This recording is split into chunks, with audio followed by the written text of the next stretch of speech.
Aku tidak pernah membayangkan bahwa satu keputusan sederhana, berpura-pura hidup miskin dan berjualan lontong sayur di pinggir jalan, akan menjadi titik balik terbesar dalam hidupku. Pagi itu, dengan tangan gemetar dan hati penuh tanya, aku berdiri di balik gerobak kecil, mengenakan pakaian sederhana yang bahkan tak pernah kupakai sebelumnya. Orang-orang berlalu lalang tanpa tahu siapa aku sebenarnya. Namun yang paling membuat dadaku sesak bukanlah tatapan asing para pembeli, melainkan pandangan calon suamiku sendiri. Ia datang tanpa senyum. Tidak ada kebanggaan, tidak ada dukungan, hanya raut wajah kaku yang seolah berkata bahwa aku adalah beban. Dalam hitungan menit, aku melihat perubahan sikap yang selama ini tersembunyi rapi di balik kata-kata manis dan janji masa depan. Saat itulah aku sadar, ujian hidup tidak selalu datang dalam bentuk badai besar. Kadang ia hadir sebagai sepiring lontong sayur hangat di pagi hari dan sebuah reaksi yang membuat semua orang terdiam. Hari itu aku belajar satu hal penting. Cinta sejati tidak diuji saat hidup nyaman, tapi saat kita berada di titik paling rendah. Dan apa yang kulihat dari reaksi calon suamiku hampir menghancurkan seluruh keyakinanku tentang pernikahan. Sudah siap, sahabat? Yuk, kita langsung masuk ke ceritanya. Halo semuanya, terima kasih sudah meluangkan waktu untuk mendengarkan cerita ini. Kisah yang akan kalian dengar bukan sekedar cerita tentang cinta dan pernikahan, tetapi tentang pilihan hidup, kejujuran, dan keberanian melihat kebenaran sebelum terlambat. Cerita ini diangkat dari pengalaman yang penuh emosi dan pelajaran berharga, yang mungkin juga pernah atau sedang kalian alami. Sebelum kita masuk lebih dalam, yuk kita ramaikan dulu kolom komentarnya, serta jangan lupa untuk klik tombol like, subscribe, dan aktifkan loncengnya agar sahabat Fafa tidak ketinggalan cerita-cerita seru lainnya. Dukungan dari sahabat sangat membantu channel ini untuk terus berkembang dan menyajikan cerita-cerita menarik lainnya. Dan seperti biasa, Fafa mau absen nih. Coba tulis nama sahabat, asal kota, dan ketik kata hadir di kolom komentar bawah. Fafa pengen tahu sahabat setia Fafa dari kota mana saja. Sudah siap sahabat? Yuk kita langsung masuk ke ceritanya. Namaku Rania. Jika dilihat sepintas, hidupku tampak biasa saja, bahkan cenderung sederhana. Aku tinggal di rumah kecil yang tidak mencolok, mengendarai motor lama, dan berpakaian tanpa merek mahal. Aku tidak pernah merasa perlu menjelaskan siapa diriku kepada orang lain, karena bagiku, nilai seseorang tidak ditentukan oleh apa yang ia pamerkan. Namun di balik kesederhanaan itu, ada cerita panjang yang sengaja ku simpan rapat-rapat. Aku lahir dari keluarga yang berkecukupan.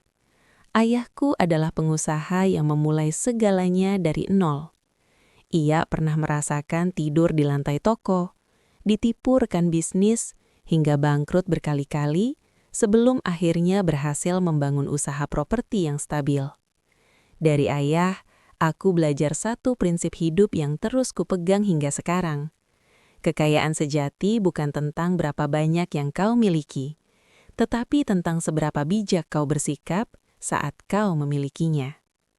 Sejak kecil, aku tidak pernah dimanjakan berlebihan. Meski mampu, orang tuaku memilih mendidikku hidup mandiri.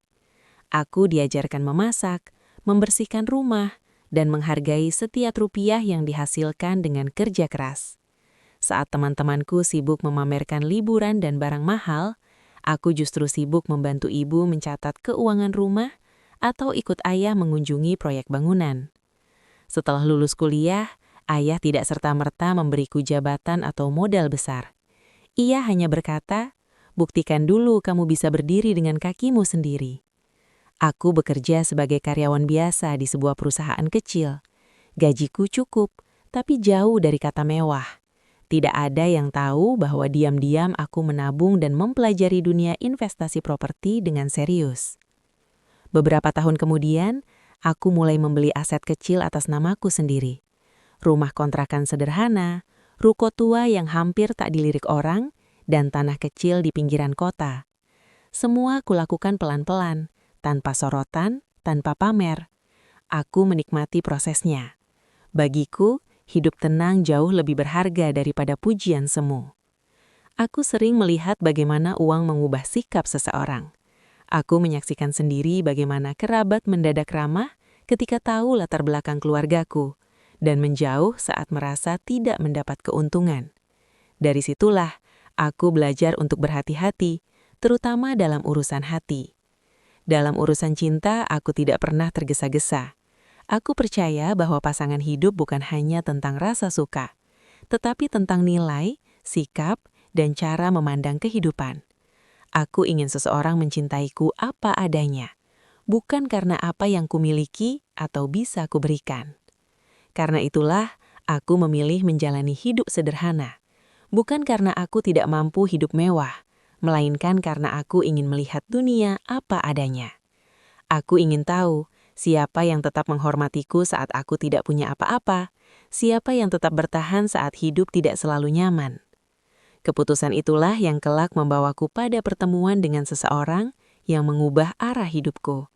Seseorang yang awalnya terlihat sempurna, penuh perhatian, dan penuh rencana indah tentang masa depan. Namun aku belum tahu, di balik semua kata manis itu, ada sisi lain yang menunggu untuk terungkap. Saat itu aku belum menyadari bahwa hidup yang terlihat sempurna seringkali menyimpan ujian terbesar.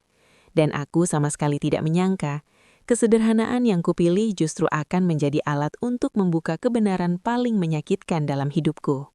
Aku bertemu Arman pada sebuah acara komunitas wirausaha kecil yang diadakan di balai warga.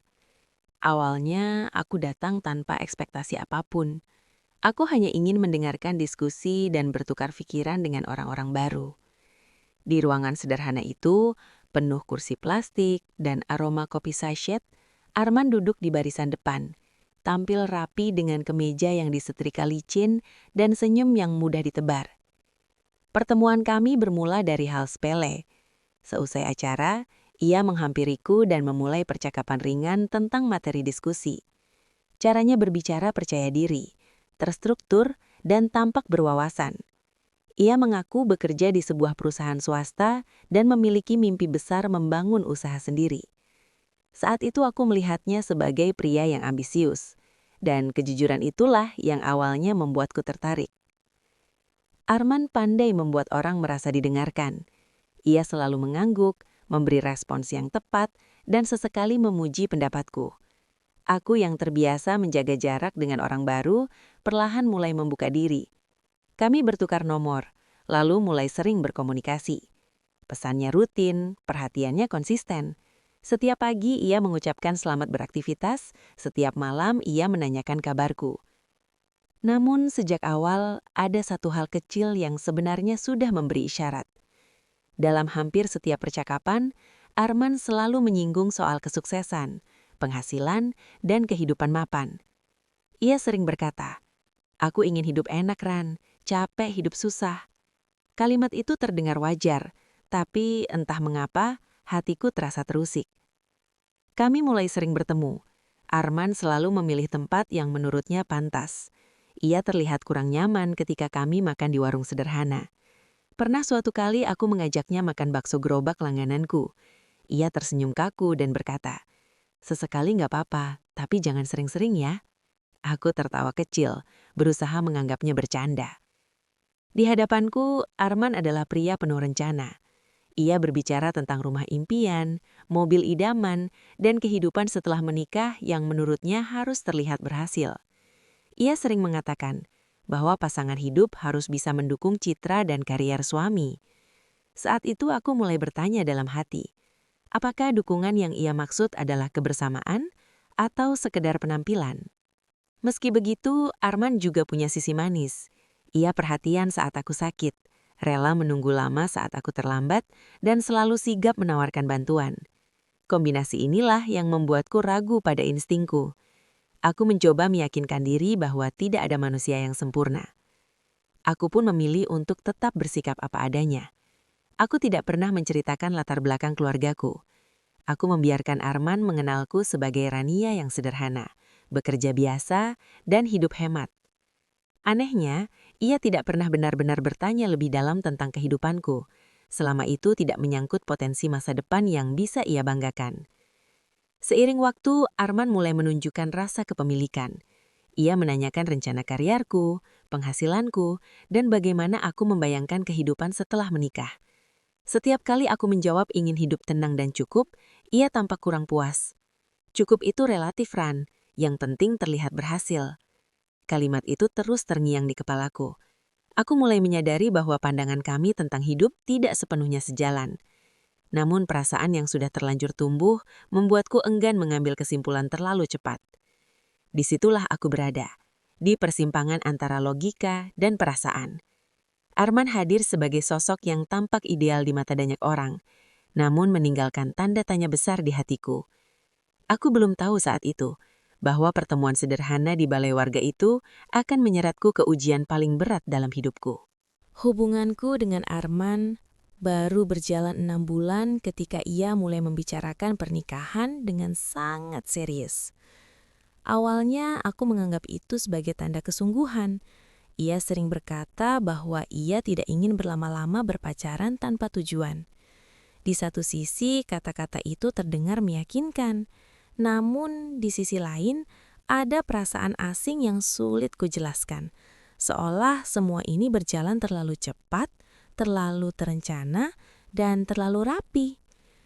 Arman mulai sering membicarakan pernikahan bukan sebagai ikatan batin, melainkan sebagai pencapaian hidup. Ia berbicara tentang bagaimana pernikahan akan membuatnya terlihat lebih mapan di mata rekan kerja dan keluarganya. Kalau sudah menikah, hidup kita harus naik kelas, katanya suatu malam. Kalimat itu membuatku terdiam. Aku bertanya dalam hati, naik kelas menurut siapa? Beberapa minggu kemudian, Arman mengajakku bertemu orang tuanya. Keluarganya tinggal di rumah yang cukup besar, rapi, dan penuh hiasan yang mencerminkan status sosial. Ibunya menyambutku dengan senyum tipis. Tatapan matanya mengamatiku dari ujung rambut hingga ujung kaki. Ayahnya ramah, tapi pembicaraannya hampir selalu berputar pada pekerjaan, jabatan, dan penghasilan. Dalam pertemuan pertama itu saja, aku sudah merasa sedang dinilai, bukan sebagai pribadi, melainkan sebagai calon menantu yang harus memenuhi standar tertentu. Ibunya bertanya, di mana aku bekerja, berapa penghasilanku, dan bagaimana latar belakang keluargaku. Aku menjawab seperlunya, tetap pada versi diriku yang sederhana. Suasana mendadak terasa kaku. Sepulang dari rumah orang tuanya, Arman menasihatiku untuk lebih mempersiapkan diri. Ia menyarankan agar aku berpakaian lebih rapi, berbicara lebih percaya diri tentang masa depan, dan tidak terlalu menonjolkan hidup sederhana. Keluargaku itu realistis, katanya. Mereka hanya ingin yang terbaik. Kalimat itu menusukku. Sejak kapan hidup sederhana dianggap kekurangan yang harus disembunyikan? Namun, sekali lagi, aku memilih diam. Aku masih ingin percaya bahwa semua ini bisa dibicarakan. Tak lama setelah itu, Arman menyampaikan niat melamar. Ia melakukannya dengan penuh percaya diri, seolah keputusan itu sudah final. Ia bahkan sudah menentukan tanggal, konsep acara, dan daftar tamu. Aku merasa seperti penonton dalam rencana hidupku sendiri. Di hari setelah lamaran resmi berlangsung, aku kembali merasakan tekanan yang sama. Keluarganya datang dengan sikap formal dan penuh perhitungan. Pembicaraan mereka lebih banyak soal kesiapan finansial, rencana rumah setelah menikah, dan bagaimana aku bisa mendukung karir Arman. Hampir tidak ada yang bertanya tentang kebahagiaanku. Keluargaku sendiri menyambut mereka dengan hangat dan sederhana. Ayah dan ibuku tidak banyak bicara soal harta. Mereka hanya menekankan nilai tanggung jawab dan saling menghormati. Perbedaan sikap dua keluarga itu terasa jelas, dan aku berada di tengah-tengahnya. Setelah acara lamaran berakhir, Arman terlihat sangat puas. Ia merasa satu langkah besar dalam hidupnya telah tercapai. Namun, aku justru merasa semakin kecil. Aku mulai bertanya pada diriku sendiri, apakah aku sedang melangkah ke kehidupan yang kuinginkan, atau hanya mengikuti skenario orang lain? Di hari-hari setelah lamaran, sikap Arman berubah perlahan. Ia mulai lebih mengatur, lebih banyak memberi arahan tentang apa yang sebaiknya kulakukan sebagai calon istri. Ia sering berkata, "Nanti kalau sudah menikah, kamu harus begini," atau "Istri itu seharusnya begitu." Aku mendengarkan, tapi hatiku semakin gelisah. Setiap kalimatnya terasa seperti dinding yang membatasi ruang gerakku. Aku mencintainya, tapi aku mulai kehilangan diriku sendiri. Lamaran yang seharusnya menjadi momen bahagia, justru menjadi titik awal dari keraguan terbesarku. Aku mulai menyadari bahwa tidak semua keseriusan berarti kesiapan, dan tidak semua niat baik lahir dari cinta yang tulus. Saat itu aku belum tahu bahwa keputusan menerima lamaran Arman akan membawaku pada ujian yang jauh lebih berat. Ujian yang akan mengungkapkan apakah ia benar-benar mencintaiku atau hanya mencintai gambaran hidup yang bisa kuberikan. Keraguan yang terus menumpuk setelah lamaran membuatku sulit tidur.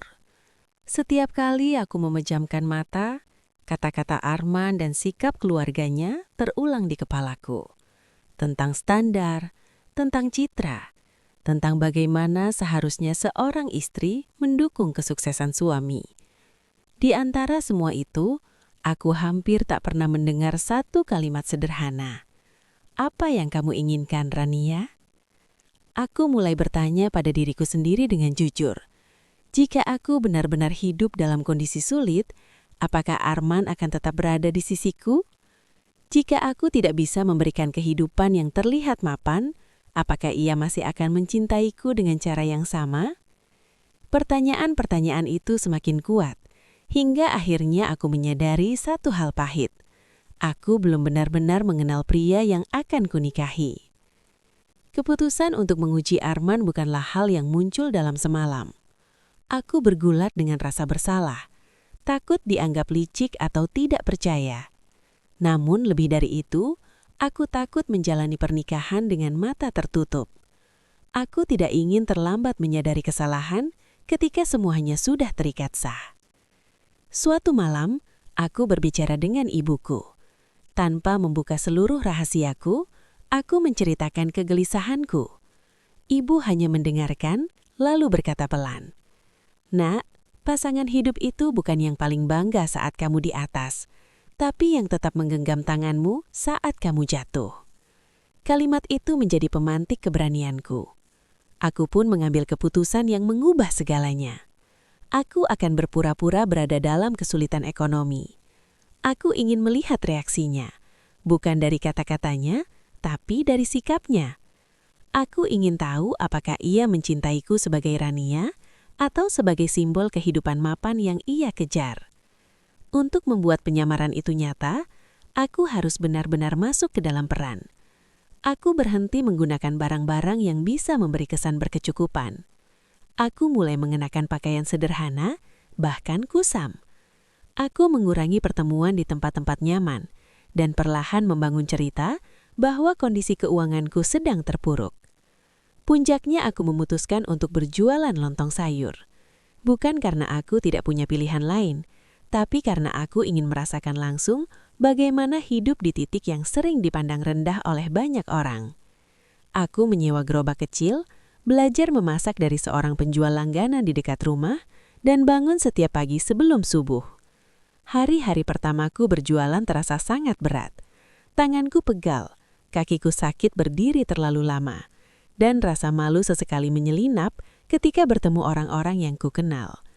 Namun di balik semua itu, ada perasaan jujur yang tak pernah kurasakan sebelumnya.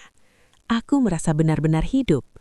Saat akhirnya aku menceritakan semuanya pada Arman, aku sengaja melakukannya perlahan. Aku berkata bahwa tabunganku menipis, pekerjaanku tidak lagi stabil, dan aku mencoba bertahan dengan berjualan. Aku memperhatikan wajahnya dengan seksama. Senyumnya kaku, matanya tidak lagi hangat. Ia tidak langsung marah atau menentang, tapi aku bisa merasakan jarak yang mulai tercipta.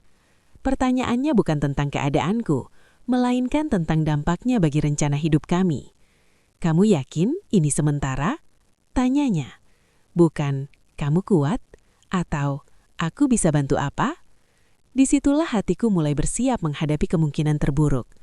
Aku tahu ujian ini tidak akan mudah, namun aku juga tahu aku tidak bisa mundur. Karena dari penyamaran inilah, kebenaran yang selama ini tersembunyi akan mulai terungkap. Aku melangkah ke hari-hari berikutnya dengan dua peran sekaligus. Sebagai diriku sendiri dan sebagai perempuan yang berpura-pura hidup miskin. Aku belum tahu bagaimana akhir dari semua ini. Yang aku tahu, keputusan ini akan menentukan masa depanku. Hari pertama aku benar-benar berjualan lontong sayur adalah pagi yang tak akan pernah kulupakan. Udara masih dingin ketika aku mendorong gerobak kecil itu keluar rumah. Aroma santan dan bawang goreng bercampur dengan rasa gugup yang membuat perutku mual. Aku berdiri di pinggir jalan, mencoba tersenyum pada orang-orang yang lewat. Sementara di dalam hati aku berdoa agar aku cukup kuat menjalani semua ini. Awalnya aku berpikir reaksi terberat datang dari orang asing. Nyatanya, justru orang terdekatlah yang paling menyakitkan. Ketika Arman pertama kali melihatku berjualan, ia terdiam cukup lama. Tatapannya menyapu gerobak, panci dan pakaianku yang sederhana. Tidak ada pertanyaan tentang capek atau tidak, hanya keheningan yang terasa menekan. Apa harus sejauh ini? Akhirnya ia bertanya. Nadanya datar tanpa empati.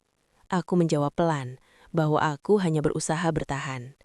Arman menghela napas panjang lalu berkata, "Aku cuma gak mau kamu meremehkan diri sendiri."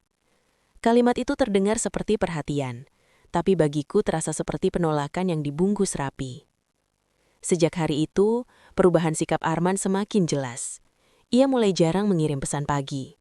Telepon yang dulu rutin kini sering tak terjawab. Jika kami bertemu, pembicaraan kami terasa hambar dan penuh jeda. Aku bisa merasakan jarak yang semakin lebar, seolah ada tembok tak kasat mata di antara kami. Aku mencoba bersikap wajar. Aku tetap menyapanya dengan hangat, tetap menanyakan kabarnya, dan tetap berusaha hadir sebagai pasangan yang sama seperti sebelumnya. Namun responnya dingin. Ia sering terlihat gelisah ketika berada di dekat gerobakku. Matanya terus melirik sekitar, takut ada orang yang mengenalnya. Suatu pagi, Arman datang lebih awal dari biasanya. Aku sempat berharap ia ingin membantu. Nyatanya, ia justru memintaku menutup lapak lebih cepat. "Aku ada janji dengan teman kantor," katanya. "Nanti kalau mereka lihat," kalimatnya menggantung, tapi aku paham maksudnya. Aku menelan ludah, menahan rasa perih yang tiba-tiba memenuhi dada. Di hadapan pembeli, Arman menjaga jarak. Ia berdiri agak jauh, tidak lagi memanggilku dengan panggilan sayang. Saat seseorang bertanya apakah ia suamiku, Arman tersenyum canggung dan berkata, "Oh, saya cuma kenal." Kata-kata itu menghantamku lebih keras daripada tamparan. Namun justru dari situlah aku melihat segalanya dengan lebih jelas. Bukan dari kemarahannya, tapi dari rasa malunya. Arman bukan tidak peduli padaku. Ia peduli, tapi lebih peduli pada pandangan orang lain. Di sisi lain, ada hal-hal kecil yang menguatkanku. Beberapa pembeli menjadi langganan setia. Mereka menyapaku ramah, menawar dengan senyum, bahkan memujiku karena tetap berusaha. Dari mereka aku merasakan penghargaan yang tulus, sesuatu yang justru tidak kudapatkan dari calon suamiku sendiri.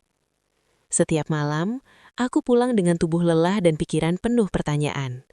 Aku menangis diam-diam, bukan karena malu berjualan, tapi karena melihat betapa cepat seseorang berubah ketika hidup tidak lagi terlihat indah. Reaksi awal Arman membuka mataku. Ujian ini baru saja dimulai, tapi aku sudah bisa menebak arah akhirnya. Namun aku masih bertahan, karena aku ingin melihat sejauh mana kesetiaan itu diuji. Jika perubahan sikap Arman di hari-hari awal masih bisa kusebut sebagai kebingungan, maka apa yang terjadi setelahnya tak lagi bisa kusingkirkan dari hati. Kata-kata mulai keluar dari mulutnya, pelan, tertahan, namun tajam dan meninggalkan luka yang sulit sembuh. Aku belajar bahwa tidak semua luka datang dari bentakan. Sebagian justru lahir dari kalimat dingin yang diucapkan tanpa empati. Suatu malam, setelah aku pulang berjualan dengan tubuh lelah dan kaki pegal, Arman datang menemuiku. Aku berharap ia akan duduk, menanyakan kabarku, atau sekedar mendengarkan ceritaku. Namun yang terjadi justru sebaliknya. Ia berdiri sambil melipat tangan, menatapku dengan raut serius seolah aku sedang membuat kesalahan besar. "Ran, kamu yakin mau terus hidup seperti ini?" tanyanya. Nada suaranya bukan khawatir, melainkan jengkel. Aku mengangguk pelan, mencoba menjelaskan bahwa ini hanya sementara. Namun sebelum aku selesai bicara, ia menyela. "Aku takut orang-orang salah menilai kita." Kata kita itu terasa asing. Yang ia maksud bukan kebersamaan, melainkan citra. Aku menatapnya, berharap ia menyadari betapa menyakitkannya kalimat itu. Namun Arman justru melanjutkan, "Kamu itu calon istriku. Orang akan mengaitkan apa yang kamu lakukan dengan aku." Aku tercekak. Di benakku, cinta adalah tentang saling menguatkan, bukan saling menjaga gengsi. Aku mencoba bertanya, apakah ia peduli dengan perasaanku? Ia terdiam sejenak lalu berkata, "Aku peduli, tapi aku juga harus realistis." Sejak malam itu, percakapan kami berubah menjadi penuh tekanan. Setiap diskusi selalu berujung pada apa yang seharusnya kulakukan. Ia menyarankan aku mencari pekerjaan yang lebih pantas, meski aku tidak meminta bantuannya. Ia berkata aku terlalu keras pada diri sendiri, tapi nadanya seolah menyalahkanku karena membuatnya tidak nyaman. Suatu kali aku menangis di hadapannya, bukan untuk mengibah, melainkan karena aku benar-benar lelah. Namun Arman hanya menghela nafas dan berkata, "Jangan drama, ini semua bisa kamu hindari dari awal." Kalimat itu membuatku merasa sendirian, bahkan saat aku sedang berada di sampingnya. Aku mulai menyadari bahwa Arman tidak sedang berdiri di sisiku. Ia berdiri di hadapanku, menghakimi, menilai dan menuntut. Aku bukan lagi pasangan, melainkan masalah yang harus diselesaikan. Kata-katanya semakin sering menyinggung harga diriku. Ia berkata aku menurunkan standarnya. Ia membandingkanku dengan pasangan rekan-rekannya yang lebih pintar membawa diri. Setiap perbandingan itu seperti mengikis sedikit demi sedikit kepercayaan diriku. Namun di balik semua luka itu, ada satu hal yang semakin menguatkan tekadku. Aku melihat dengan jelas siapa Arman sebenarnya saat hidup tidak sesuai rencananya. Ia tidak marah karena aku menderita. Ia marah karena rencananya terganggu. Malam-malamku kini dipenuhi renungan panjang. Aku bertanya pada diriku sendiri, apakah ini pria yang ingin menemaniku seumur hidup? Pria yang memilih menjaga gengsi daripada menggenggam tanganku saat aku lemah. Bab ini menjadi salah satu fase paling berat dalam ujianku. Karena tidak ada yang lebih menyakitkan daripada menyadari bahwa orang yang kita cintai justru menjadi sumber luka terdalam. Namun justru dari luka itulah keberanianku perlahan tumbuh. Aku tahu ujian ini belum selesai, dan kata-kata Arman yang menyakitkan ini hanyalah awal dari kebenaran yang akan segera terungkap. Hari itu adalah hari yang paling kutakuti sekaligus hari yang paling membuka mataku. Aku sengaja memilih berjualan di dekat tempat kerja Arman, sebuah kawasan perkantoran yang ramai setiap pagi. Bukan untuk mempermalukannya, melainkan untuk melihat satu hal terakhir. Apakah ia masih akan berdiri di sisiku saat semua mata memandang? Pagi itu, aku bangun lebih awal dari biasanya. Tanganku gemetar saat menyiapkan lontong sayur. Entah karena dingin atau karena perasaan yang tak bisa kujelaskan. Dalam hati, aku berdoa. Apapun yang terjadi hari ini, aku ingin diberi kekuatan untuk menerimanya. Ketika aku tiba di lokasi, suasana sudah mulai ramai. Para pegawai berdasi turun dari kendaraan mereka. Sebagian mampir membeli sarapan. Aku melayani dengan senyum, meski dadaku terasa sesak. Aku tahu, Arman pasti akan melewati jalan ini. Tak lama kemudian, aku melihatnya. Ia berjalan bersama beberapa rekan kerjanya. Dari kejauhan, langkahnya melambat saat matanya menangkap keberadaanku.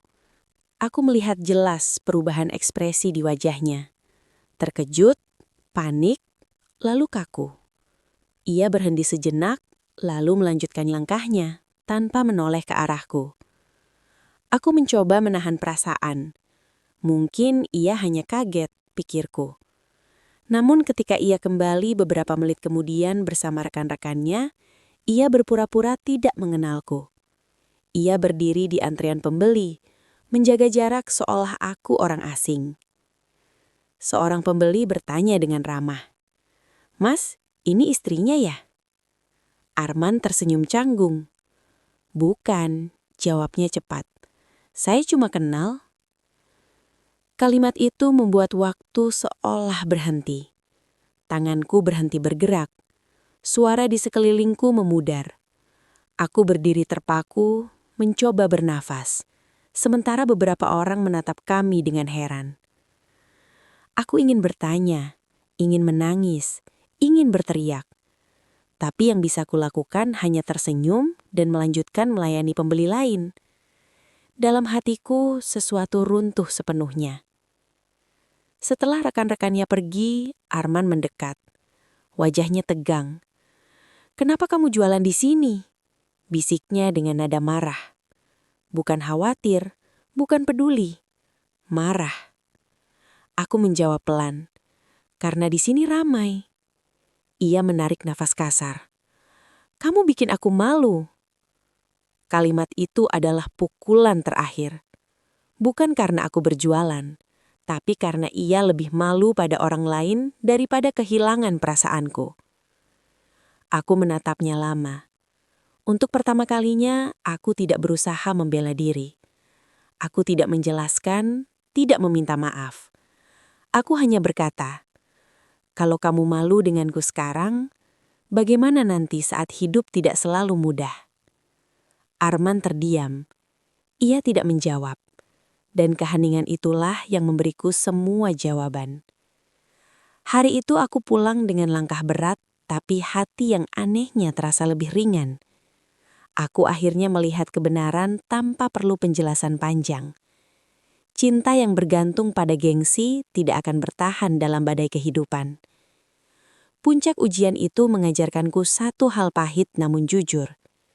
Lebih baik terluka sekarang daripada menyesal seumur hidup. Hari-hari setelah kejadian di depan kantor Arman berjalan seperti kabut tebal yang menyelimuti hidupku. Aku tetap berjualan lontong sayur, tetap bangun pagi, tetap tersenyum pada pembeli. Namun di dalam diriku, keputusan besar perlahan mengeras. Aku tahu, aku tidak bisa membiarkan semua ini menggantung tanpa kejelasan. Kebenaran harus dibuka, bukan untuk balas dendam, tetapi untuk mengakhiri sandiwara yang menyakitkan. Aku menghubungi Arman dan mengatakan bahwa aku ingin bertemu bersama kedua keluarga. Nada suaraku tenang, bahkan terdengar dingin. Arman sempat terkejut. Ia bertanya untuk apa. Aku hanya menjawab singkat. Aku ingin semuanya jelas sebelum melangkah lebih jauh. Ia tidak menolak, tapi aku bisa merasakan kegelisahan dalam suaranya. Pertemuan itu kami adakan di rumah orang tuaku. Sebuah rumah yang selama ini sengaja kusamarkan sebagai tempat tinggal sederhana. Hari itu, ayah dan ibu menyambut mereka dengan sikap yang sama seperti biasa. Tenang, sopan, tanpa pamer apapun. Namun ada sesuatu yang berbeda di udara.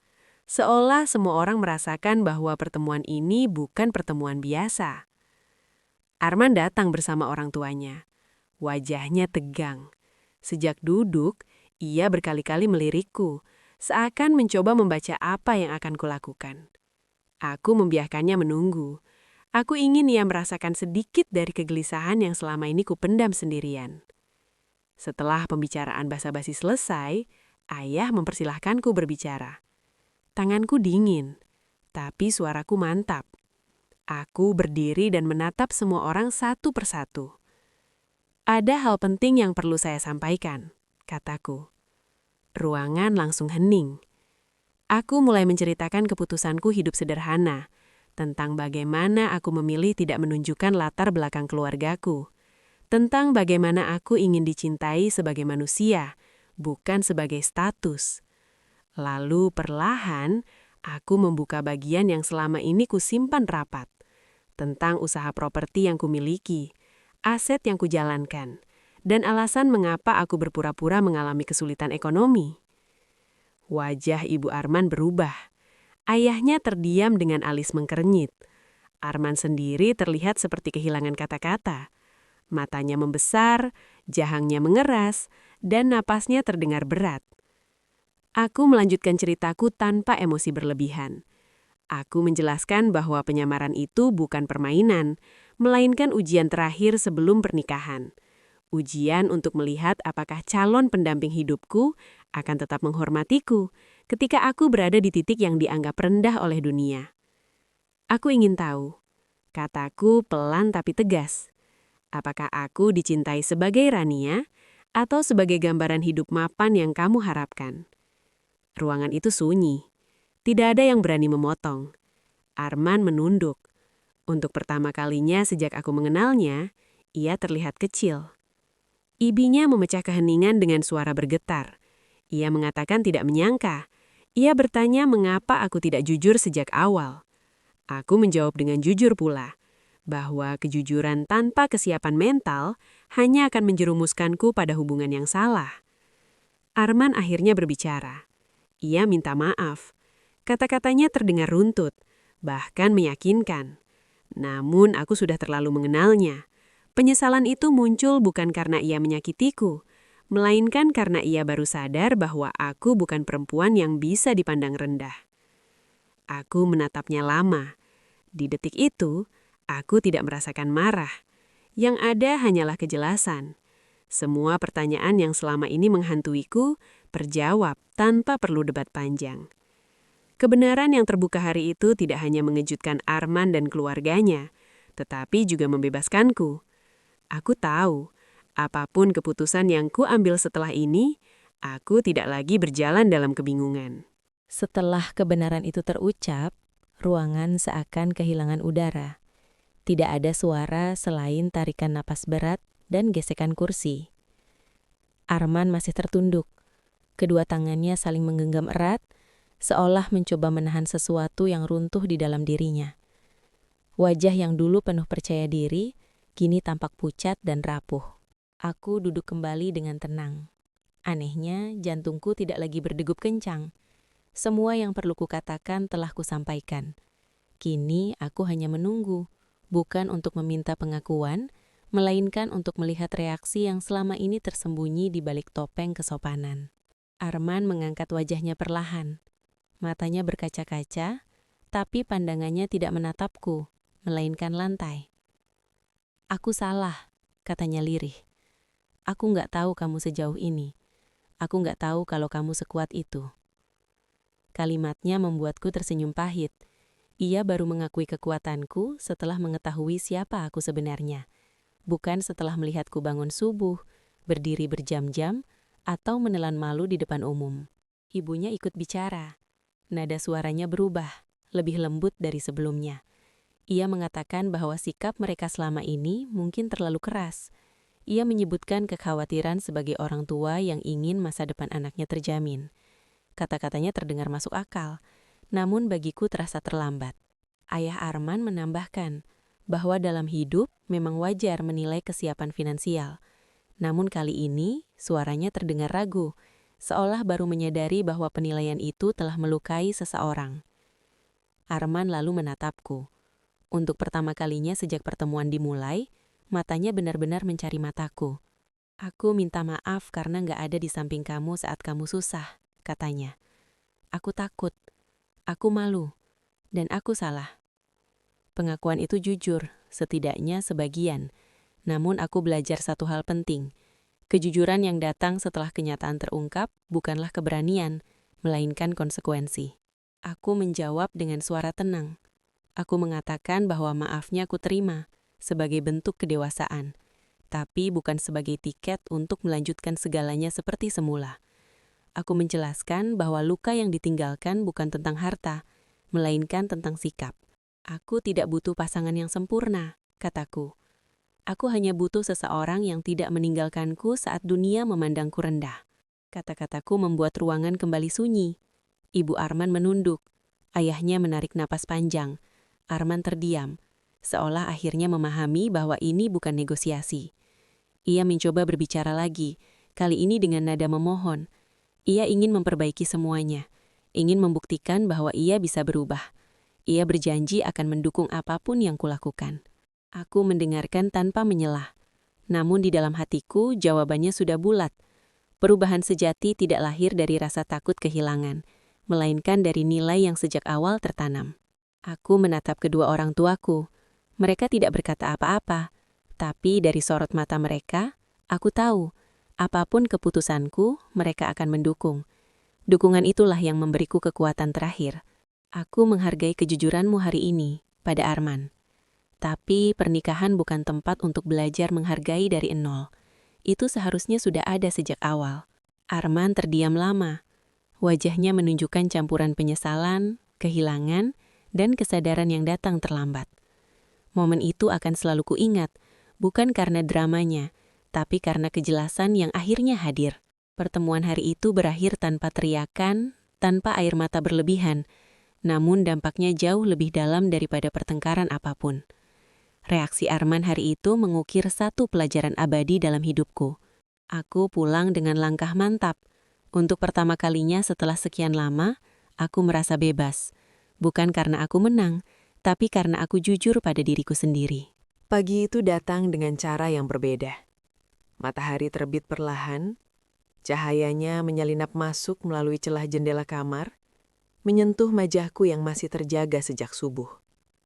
Aku tidak menangis semalaman, tidak pula gelisah. Justru ada ketenangan yang selama ini tak pernah kurasakan. Seolah sebuah beban besar akhirnya diangkat dari dadaku. Aku duduk di tepi ranjang, memandangi tanganku sendiri, tangan yang selama berbulan-bulan digunakan untuk memotong sayur, mengaduk kuah lontong, menerima tatapan merendahkan, dan menelan komentar pedas. Tangan ini juga yang kemarin dengan tenang mengungkapkan kebenaran, tanpa marah, tanpa dendam. Ponselku bergetar. Nama Arman muncul di layar. Aku menatapnya cukup lama, lalu membiarkannya berhenti sendiri. Bukan karena benci, tapi karena aku tahu, tidak semua pesan perlu dijawab, dan tidak semua hubungan perlu diselamatkan. Beberapa menit kemudian, ibuku mengetuk pintu. Ia masuk dengan senyum lembut, membawa segelas teh hangat. Ia tidak bertanya apapun, hanya duduk di sampingku. Kehadiran itu lebih dari cukup. "Kamu sudah memutuskan?" tanyanya akhirnya. Suaranya pelan. Aku mengangguk. "Iya, Bu, dari kemarin sebenarnya." Ia menepuk tanganku perlahan. Tidak ada nasihat panjang, tidak ada tekanan. Hanya satu kalimat sederhana. "Apapun keputusanmu, itu pilihan yang benar kalau kamu menjalaninya dengan tenang." Kalimat itu menguatkanku. Aku tahu, keputusan ini mungkin akan mengecewakan sebagian orang, menimbulkan gosip, bahkan membuatku dicap sombong atau kejam. Tapi untuk pertama kalinya, aku memilih diriku sendiri. Siang harinya aku kembali ke warung kecil tempat semua cerita ini bermula. Bukan untuk berjualan, melainkan untuk berpamitan. Para pelanggan tetap menyapaku Inan ramah. Beberapa di antara mereka sudah tahu siapa aku sebenarnya. Namun tidak ada perubahan sikap. Justru di sanalah aku merasa paling dihargai sebagai manusia, bukan sebagai status. Aku memandangi kompor, panci, dan bangku kayu yang dulu menjadi saksi hari-hari terberatku. Tempat ini mengajarkanku lebih banyak tentang hidup daripada ruang rapat manapun. Tentang sabar, tentang harga diri, dan tentang siapa yang bertahan saat kita tidak punya apa-apa. Sore itu aku menulis satu pesan singkat untuk Arman.